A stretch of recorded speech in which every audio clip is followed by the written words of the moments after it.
خب توی جلسه گذشته با هم یاد گرفتیم دیتابیس چیه و همچنین روی سیستم خودمون هم نصبش کردیم. حالا تو این جلسه میخوایم با هم دیگه یاد بگیریم چگونه با دیتابیس کار کنیم. و خب مثل هر قسمتی از برنامه‌نویسی یک سری مفاهیم پیش نیاز یادگیری دیتابیسه که این مفاهیم رو تو این جلسه بهتون یادش میدم. و همچنین تو این جلسه میخوام بهتون یاد بدم که انواع داده ها توی دیتابیس چی هستن. یعنی چی؟ یعنی مثلا کد میلی رو که بخوای ذخیره کنی از چه نوعی باید استفاده کنی. همچنین در پایان کار برای اینکه بتونید یادش بگیرید و چالش دیگه براتون نداشته باشه یه پروژه کتابخونه رو با هم شروع می‌کنیم و 4 دستور سلکت، آپدیت، اینسرت و دیلیت هم با هم کار می‌کنیم. با من همراه باشید. من مسعود پسرتم و به کانال دیوتو خوش اومدید. خب اولین مفهومی که باید یاد بگیرید انتیتی یا موجودیت هستن. یعنی چی؟ فرض کنید یک پروژه کتابخونه است و می‌خواهید مجموعه‌ای از انتیتی هایی که داخلش هست رو لیست کنید. چه چیزایی هستن؟ توی کتابخونه کتاب هست، اعضا هستن، یوزرها یا کاربرانی که اونجا کار میکنن هستن، غرفه‌ها یا محل نگهداری هر کتاب هست و چیزایی هستن که معمولاً توی کتابخونه میتونه باشه. هر کدوم از این انتیتی ها میشه یک جدول. به معنای سادهش میشه یک جدولی از لیستی از کتاب ها میشه توی یک جدول، لیستی از کاربران توی یک جدول، لیستی از اعضای اون کتابخونه توی یک جدول، کاملا جدا و ماهیتشون هم کاملا جداست. و مجموعی از این انتیتی ها یا این جدول ها در کنار هم یک دیتابیس رو تشکیل میدن. خیلی ساده. دومین چیزی که شما باید یاد بگیرید اتریبیوت ها یا ویژگی ها هستن. یعنی چی؟ همون جدولی که مال کتاب ها هست در نظر بگیرید چه ویژگی هایی میتونه مال یک کتاب باشه. براتون میگم. نام کتاب، سال انتشارش، تاریخ انتشارش، شماره انتشارش، قیمتش، نام نویسندش و خب که مجموعه یعنی میشه چی؟ میشه این جدولی که مال کتاب ها بود ستون ها رو تشکیل میده. هر ستونش مجموعه یه دونه از ویژگی های این کتاب است. یعنی شما یک جدولی رو در نظر بگیرید که یک ستونش نام اون کتابه، یک ستونش شماره اون کتابه و الی آخر. سومین اصطلاحی که من بهتون یاد بدم میشه DBMS. یعنی چی؟ یعنی یک نرم افزاری که این دیتابیس رو کنترلش میکنه به زبان خیلی ساده. مثلا چی؟ مای اسکیول، اوراکل، SQL سرور یعنی مایکروسافت SQL سرور و همین سادگی. این نرم افزار رو اصطلاحاً بهش میگن دیتابیس منیجمنت سیستم. مفهوم بعدی هم که باید یادش بگیرید میشه دیتابیس منیجمنت. یعنی میشه به زبان ساده مدیر دیتابیس. چه کار میکنه؟ دیتابیس رو طراحی میکنه، مدیریتش میکنه، ازش بکاپ میگیره، بازیابی اگه نیاز بود بازیابی میکنه، امنیت اگه نیاز داره امنیتش رو بررسی میکنه و کاری که معمولا از یک مدیر دیتابیسه که باید هر چی که مربوط به دیتابیس ها بلد باشه و معمولا توی سازمان ها یک نفر به عنوان یا چند نفر به عنوان دیتابیس منیجمنت هستن که این کارا رو باید انجام بدن. خب مفاهیمی که فکر می‌کردم نیاز هست تا اینجاش بدونید براتون توضیح دادم. باقیش توی جلسات آینده خورد در کنار کاری که دارم، آموزشی که دارم براتون میدم کم کم یادش میگیرید. من نمیخوام حالا بیشتر براتون دونه به دونه رو بگم و نهایتاً هم شما نه چیز میفهمید نه درکش میکنید که چیه. و من دوست دارم که اینو قشنگ درک کنید و یادش بگیرید. خب حالا میخوایم انواع داده ها رو در دیتابیس براتون بگم. این قسمت به شدت مهمه و خیلی کمکتون میکنه. اولین داده‌ای که میخوام بهتون یاد بدم، فرض کنید میخواید نام خانوادگی مشتریان یا اون ممبرهای اون کتابخونه را ذخیره کنید. از چی باید استفاده کنید؟ یعنی هر چیزی که رشته‌ای هست، چه انگلیسی چه فارسی، رو میتونید از نوع داده ورکر استفاده کنید. اوکی؟ که معمولا به صورت پیش‌فرض 0 تا 255 کاراکتر رو برای شما پیش‌فرض رزرو میکنه که شما میتونید خودتون کم و زیادش کنید. نوع بعدی که میخوام بهتون بگم، فرض کنید شماره کتاب یا شماره ستون، شماره انتشار این کتاب رو بخواید یه جا ذخیره کنید. نوعی که میخواید استفاده کنید باید از اینتجر استفاده کنید. چون عددیه و معمولا این حالا بر اساس طول و اون میزان عددی که میخواید ذخیره کنید انواع هم داره. تاین اینتجر داره، اسمال اینتجر داره، مدیوم اینتجر داره، بیگ اینتجر داره که اینا طول و میزان بازه عددی که میتونید تو ذخیره کنید رو کم و زیاد میکنه. خیلی ساده. خب نوع بعدی که میخوام بهتون بگم، فرض کنید یه نفر اومده کتاب تحویل گرفته و حالا یا تحویل داده، فرقی نداره، یک تاریخی مشخصی اومده تحویلش داده. برای اینکه بخواید اون تاریخه رو فقط ذخیره کنید، از نوع دیت باید استفاده کنید. اگر زمان تحویل براتون مهمه، یعنی اون زمانش مثلا میخواد بگه که توی یک ستون میخواید تاریخش بشه، توی ستون میخواید زمان بشه، از تایم استفاده میکنید. خیلی ساده، چیز پیچیده نیست، یعنی از اسمش راحت میتونید متوجه بشید. یا نه میخواید که زمان و تاریخ رو با هم در کنار هم دیگه توی یک ستون ذخیره کنید، از دیت تایم استفاده میکنید. اوکی، خیلی راحت میتونید توش ذخیره کنید و توی نرم افزار خودتون میتونید اینها رو از هم دیگه جدا کنید برای نمایش راحت‌تر به بهتر. خیلی ساده. نوع داده بعدی که براتون بگم، فرض کنید که توی کتابخونه، توی این نرم افزاری که داره کتابخونه رو مدیریت میکنه، یک خلاصه‌ای از این کتاب یک گوشه میخواد بنویسه که طرفی که حالا میخواد توی نرم افزار سرچش کنه یک دیدی داشته باشه و بعد حالا بیاد کرایه‌اش کنه یا به هر نحوی بیاد از کتابخونه حتی بخردش. اوکی؟ و برای اینکه این طول رشته خیلی زیادی رو ذخیره کنید، به جای اینکه از ورکر استفاده کنید، از تکست باید استفاده کنید و اون متن زیاد رو معمولا خیلی زیاد، حالا چه انگلیسی چه فارسی، میتونید از تکست استفاده کنید و راحت توش ذخیره سازی کنید. نوع بعدی داده که توی دیتابیس معمولا هست و خیلی کم کاربرده، یعنی واقعا من ندیدم خیلی ازش استفاده بشه، اینام یا اینومریشن، یه نوع داده‌ای هستن که نوعش کاملا مشخص. مثلا چی؟ جنسیت، یعنی اون شخصی، اون ممبری که اومده کتابو بگیره، میخواید فقط بگید که آقا این زنه یا مرده.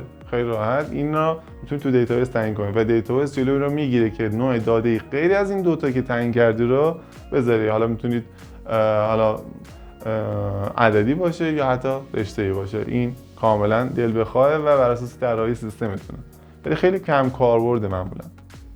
نوع داده دیگه که معمولا شاید ببینیدش بولینه و معمولا خب توی نرم افزار میشه ترو فالس، ولی اگر اینا تعریفش کردید و توی دیتابیس به هر نحوی اون ستون رو به صورت بولین تعریف کردید، به صورت پیش‌فرض تاینی اینت میشه، یعنی یک نهایتا 0 تا 99 عدد 99 رو میتونید توی این ستون ذخیره کنید. به صورت پیش‌فرض این کارو میکنید، ولی خب توش معمولا میتونید شما 0 و 1 بذارید. 0ش میشه فالس، 1ش میشه ترو، اینطوری. و نوع آخری که میخوام بهتون یاد بدم برای ذخیره سازی عکس توی دیتابیسه. بله، عکس رو میتونید تو دیتابیس ذخیره کنید. من به شخصه بهتون پیشنهاد میدم این کارو نکنید، یعنی عکس جاش توی دیتابیس نیست. چرا؟ چون امکانه حجم زیادی داشته باشه و بعد یهو میبینید یک دیتابیس، یک کتابخونه خیلی کوچیک میشه یا مثلا چندی گیگ دیتابیس، در صورتی که میتونید این عکس رو در یک جای دیگه ذخیره کنید و نهایتا یک آدرسش رو ذخیره کنید.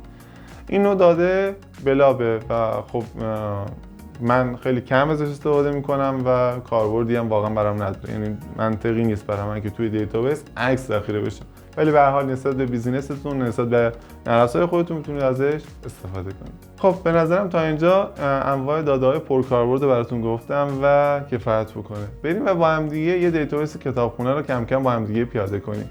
با من همراه باشید. خب حالا میخوایم با دیتابیس شروع کنیم به کار کردن.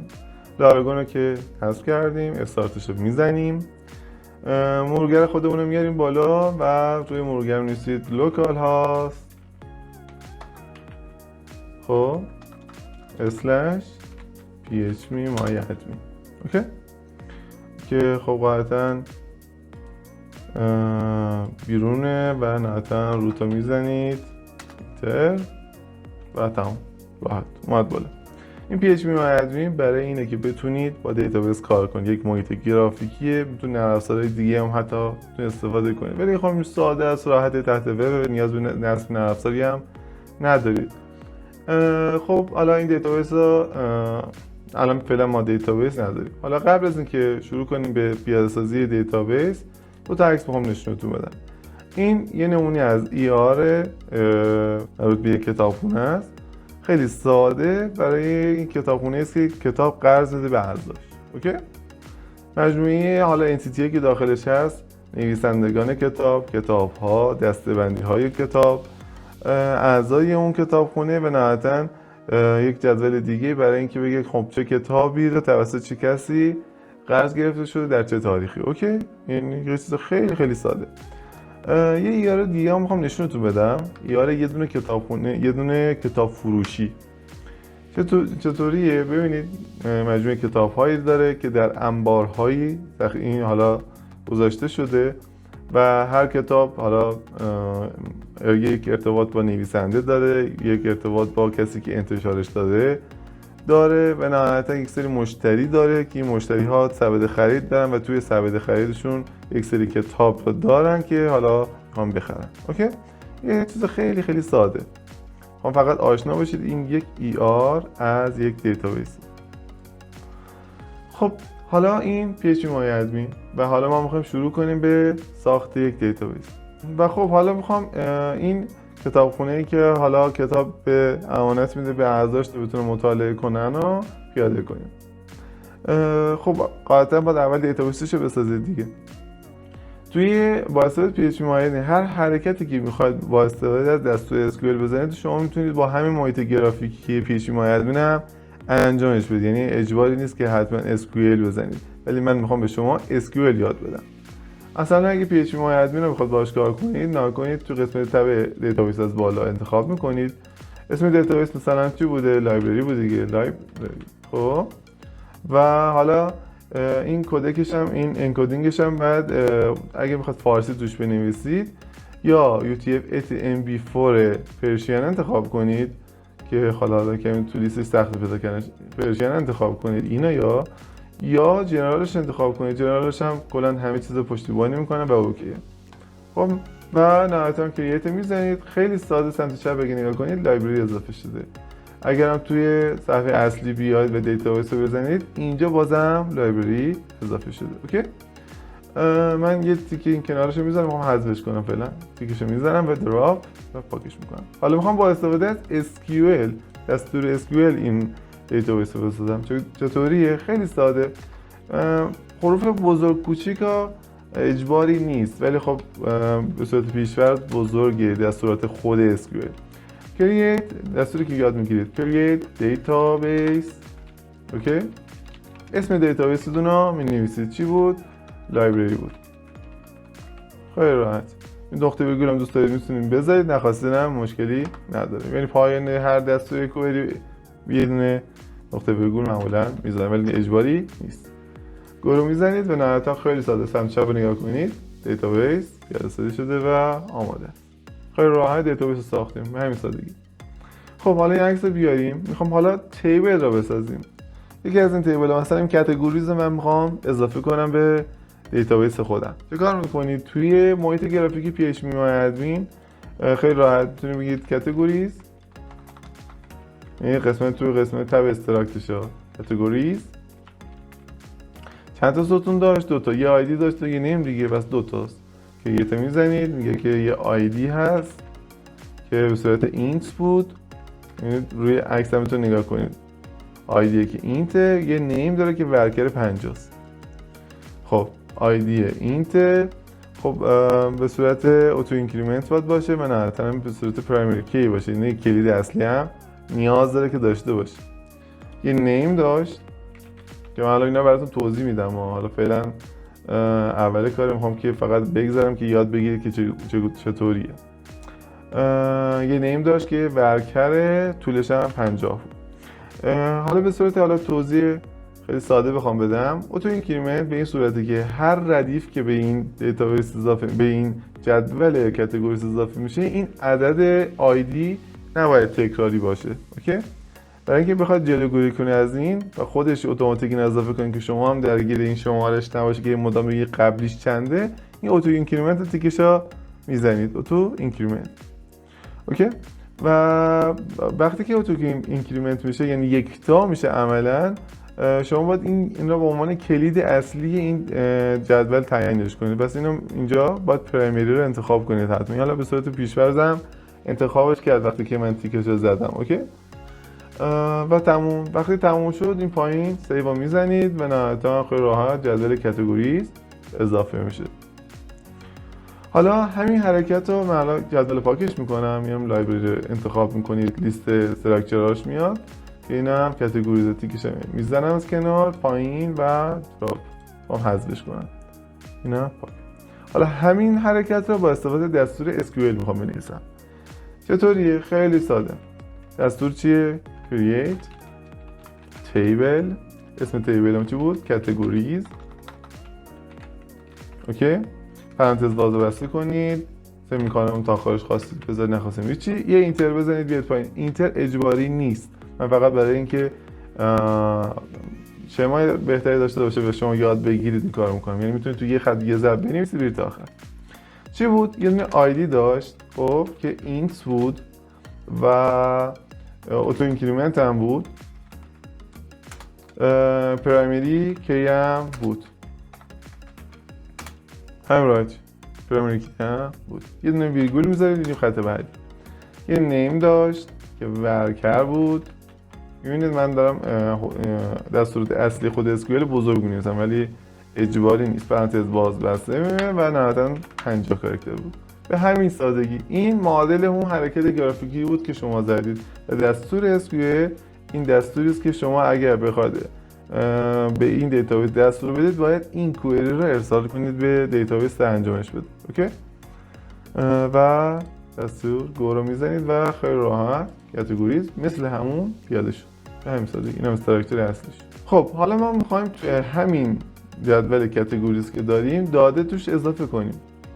با استفاده از PHP MyAdmin این بالا کلید اینسرت که بزنید ببینید خیلی راحت آیدی، چون اوتو اینکریمنت نیاز نیست که شما پرش کنید و فقط مثلا اسم کاتگوری، مثلا کاتگوری مثلا کتاب ریاضی مثلا اوکی، یا فارسی می‌نویسید مثلا ریاضی یا زیاد. اوکی، و گرو میزنید خیلی راحت. حالا دستورش هم حتی براتون میذاره خیلی راحت، همین دستور SQLش، ولی خب به هر حال اوکی. و اینجا خیلی راحت ریاضیات آیدیش یکه و نیمش هم ریاضیات، این اضافه شد. خب حالا من با استفاده دستور SQL میخوام تجربی رو که دسته‌بندی تجربی رو به این جدول اضافه کنم. این بالا SQL میزنیم اوکی. حالا دستور اضافه کردن یک ردیف به دیتابیسمون به جدول کاتگوریز. خب دستور چی؟ insert، خب این تو خودش میبینید پیش از آماده داره. کجا میخوایم اضافهش کنیم؟ اسم جدولمون رو می‌نویسید کاتگوریز، فارسی این کوچیک باید بنویسید کاتگوریز چون اسمش هم کوچیک بود دیگه، دقیقاً اسمش باید همون باشه. یه دونه پرانتز باز میکنید و آیدی داشتیم و چی بود؟ نیم. پرانتز رو میبندید، بعدش می‌نویسید values اوکی، پرانتز باز و بس. یعنی معادل این پرانتزی که اینجا هست باید شما اینجا اضافه کنید اوکی. آیدی را چون اوتو اینکریمنته میتونید حتی ننویسیدش. ببینید من آیدی رو پاک کنم و فقط یک نیم اضافه میکنم به صورت رشته‌ایه و تجربی بود دیگه، تجربی که برعکس مینویسه متاسفانه تو اینجا و نهایتاً استرگو رو میزنید و تجربی اضافه میشه. نگاه کنید توی تب براوز که میرید میتونید به راحتی ببینید آیدی 2 اضافه شد و خودشون اضافه کرد، من اضافهش نکردم و تجربی به همین راحتی اضافه شد. خب حالا چطوری یک ردیف از این جدول حذف کنیم؟ یه دونه از این ردیفاشو حذف کنیم. برای اینکه بخواید اینو حذفش کنید خب میتونید از PHP MyAdmin که استفاده میکنید خیلی راحت اینجوری دیلیت رو بزنید اوکی، پاک میشه. همین سادگی. خب حالا همین حرکت خب با استفاده از SQL بزنید چیکار باید بکنیم؟ خیلی راحت ساده. چی دستورش؟ دیلیت فرام. از کجا میخوام حذفش کنیم؟ اوکی، از کجا بود؟ تیبل کاتگوریز بود دیگه، کاتگوریز اوکی. یه دونه ور باید بنویسید، یعنی یک شرط داره که چی؟ آیدیش مساوی 1 باشه اوکی. آیدیش مساوی 1 یعنی اون منظورم چیه؟ بذارید من کپیش کنم. منظورم آیدی اینجاست، ببینید آیدیش 1. اگه مثلا من تجربی داشتم که 2 بود میزدم 2 خب دستی شد. دیلیت کن فرام کاتگوریز به شرطی که آیدیش مساوی 1 باشه. خیلی ساده، خیلی ساده و گرو میزنید اوکی. حالا قسمت بیاروز که بدید پاک شده. به همین سادگی. خب حالا دستور بعدی سلکته. میخوام که این داده رو بر اساس شرایط متفاوتی انتخابش کنم. خب من برای اینکه بتونم سریع این کارو بکنم یه دونه چند تا دسته‌بندی رو همزمان به این اضافه میکنم. ببینید الان من چند تا کاتگوری رو همزمان میخوام اضافه کنم.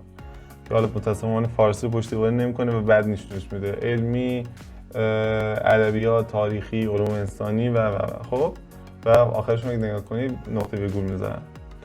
دستور گو رو میزنم و تو قسمت بروز که بریم ببینید همه اینا رو اضافه کردم. حالا من میخوام مثلا ادبیات رو از تو این جدول انتخاب کنم. چطوری باید این کار رو بکنم؟ خیلی ساده. اگه بخواید از پیش معلمی استفاده کنید ادبیات مثلا آیدیش 5 خب سرچ میزنید آیدی 5 اینجا انتخاب میکنید آیدی مساوی 5 اینتر بزنید خیلی ساده براتون میاد.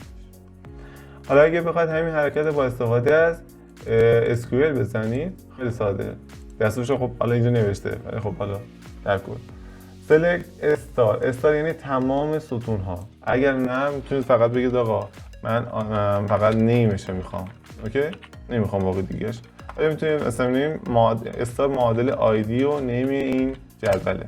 اگر مثلا بیشتر باشه مثلا 20 تا ستون داشته باشه یه استار میذارید همش با هم دیگه براتون میاره. پس دستور بعدیمون select حالا استار اوکی فرام از کجا از این جدول کاتگوریز ور به شرطی که چی آیدی مساوی چند بود 5 بود درسته 5 و گو ببینید اونا همینه. پس شد select استار فرام کاتگوریز به شرطی که ور آیدی مساوی 5 به همین سادگی سلکت هم انجامش دادید. خب دستور بعدی که باید یاد بگیرید آپدیت کردنه. یعنی چی؟ یعنی یک مقداری مثل همین نامی که مال این کاتگوری هست که ادبیات رو من میخوام بکنمش ریاضی. توی محیط پی اچ پی ادمین خیلی راحت شما ایدیت میزنید خیلی ساده مثلا اینجا می‌نویسید ریاضی و گو. خب حالا اگه بخوایم اینو با استفاده دستور SQL تغییرش بدیم و آپدیتش کنیم این نیم مثلا آیدی 6 مون از جای به جای علوم انسانی بشه جغرافی. خب چطوری باید این کارو بکنیم؟ میرم سرور SQL مون خب اتفاقش میکنم با بزرگ می‌نویسیم آپدیت. دستور بعدی که یاد میگیرید آپدیت اسم اون تیبلی که الان می‌خوایم روش آپدیت کنیم رو بعد می‌نویسیم که کاتگوریزه set اوکی set چی هم میخوای ست کنی؟ من یه نیم دارم که میخوام نیمش رو بذارم مساوی احتمال فارسی بد بنویسه حالا جغرافیا رو مینویسم حالا بد بنویسدش اوکی و بعدش خب این اگه این دستور رو اجرا کنین تمام چون هیچ شرطی نذاشتید براش تمام ستون‌های نیم رو میکنه جغرافیا. ولی اگه شرط بنویسید where خب مثلا ID مساوی 6 بشه یعنی من تو ستونه حالا کپیش کنم تا شما متوجه بشید ببینید یعنی چی یعنی من میخوام بگم ستونی که ID 6 را مقدار نیمش رو بکنم جغرافیا اوکی همین دستور هم الان نوشتیمش و بس شد آپدیت کاتگوریز اسم تیبل اون ست نیمش بشه جغرافیا به شرطی که آیدیش مساوی 6 بشه اوکی خیلی ساده برو که بزنید خیلی ساده الان اگه برگردیم توی براوز نگاه کنید 6 شد جغرافیا به همین سادگی. خب اینا تمام دستورات اصلی دیتابیس بودن که با هم دیگه کار کردیم و الان یادش گرفتیم. توی جلسات آینده هم پیشرفته تر اینا رو یاد بگیریم هم حالا ریلیشن چند جدول شدنشون رو اضافه میکنم و کم کم با هم دیگه توش حرفه‌ای میشیم. با من همراه باشین و موفق باشین. خب دوستان اگه از این ویدیو خوشتون اومد که لایک و سابسکرایب یادتون نره و اگه دوست دارید که به محض اینکه ویدیو میذارم متوجه بشید که اون زنگوله کنارش هم بزنید. اگه سوالی، پیشنهادی، انتقادی داشتید زیر همین ویدیو برای من بنویسید من قطعاً ازشون استفاده میکنم و اگه سوالی باشه در اولین فرصت بهتون جواب بدم. ان که با هم کلی پیشرفت کنیم و کنار اینجا هم سری ویدیوهایی که مربوط به این آموزش اسرار براتون میذارم. با من همراه باشید. خدا نگهدار.